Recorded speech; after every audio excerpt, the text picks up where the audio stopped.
Hello and welcome to Bert's Imperfect Bakes, the channel where it's okay to not bake perfectly every time. I'm Bert, and this week, as requested from my colleagues at work, it's my last week in work this week by the way, my colleagues at work have suggested a crumble. So I'm going to be making a apple and raspberry crumble.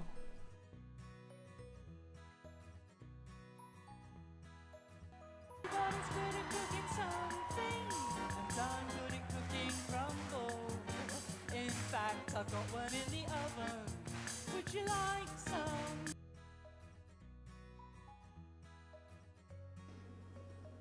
So first of all, I've got two very large baking apples which I'm currently coring, not very well, and then I had to go back in with a second core just to get all of it out. I mean, they are very big apples, so therefore they must have a bigger core than a standard apple. Makes logical sense to me. They're quite tough as well.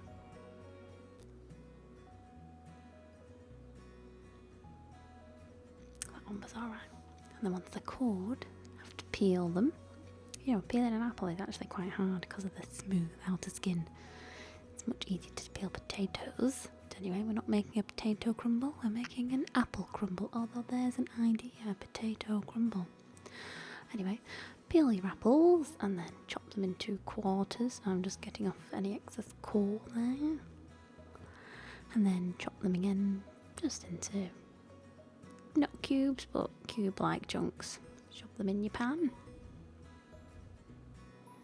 until you've got through all the apple.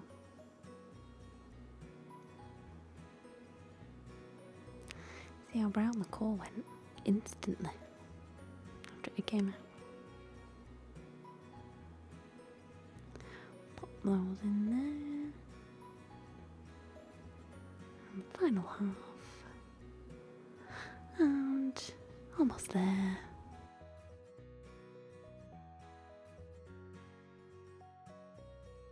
And then we're going to add some frozen raspberries and some lemon juice, along with some brown sugar.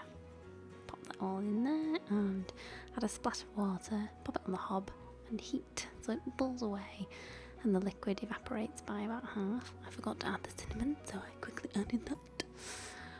Give that a mix and just keep it on the hob for about 15 to 20 minutes bubbling away. And in the meantime you can make the topping, which consists of some flour and oats, some cinnamon, some sugar and finally some butter.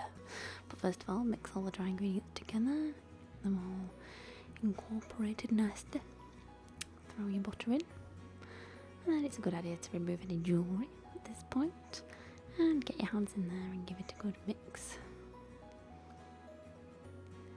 So it resembles a crumble, essentially. It's very sticky, very messy.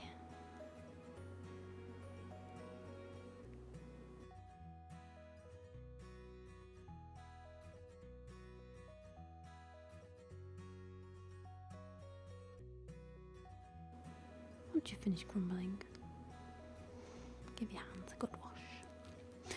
Now then, I'm putting these into two crumbles instead of one big one because I want to freeze one. So I'm popping the filling in both, and then I'm going to spread that out evenly. These are quite nice shaped dishes for 2 to 3, possibly even 4 people. And then once the filling is in, throw the topping on top. I'm just halving it, so the one that I'm putting in the freezer I'm not going to cook first. I'm just going to let the filling underneath cool, wrap it in some cling film and pop it in the freezer. And the other one I'm going to pop in the oven for about 40 minutes at 170.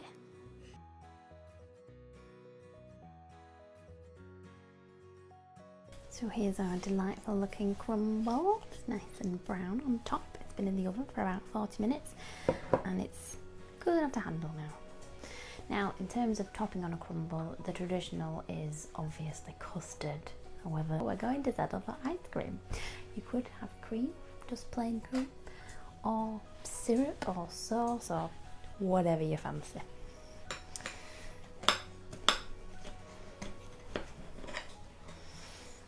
There's Molly eating crumbs off the floor.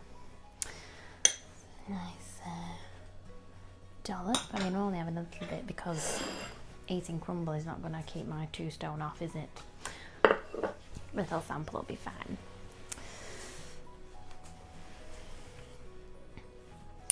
Well, that worked. Let's give it a go. Oh, plate was a bad idea though. This terrible plate idea.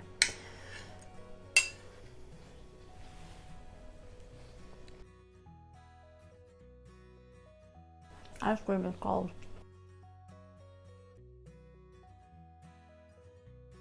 Very cold. The crumble's still nice and warm.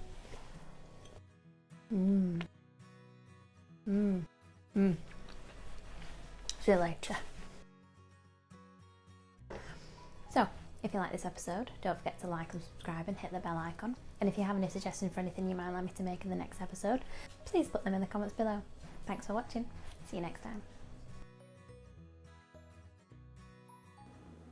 So I was filming 2 episodes on the same day, and this was me making some space in the oven for the crumble after making the lemon cake. And I discovered that A, the oven was smoking, and B, the lemon cake had erupted from its tin. And the smoke was far too much. It got to my eyes and made my eyes water. Anyway, I set about the business of manoeuvring said explosive cake to one side so I could then pop the crumble in the oven next to it. It was quite an amusing sight, to say the least.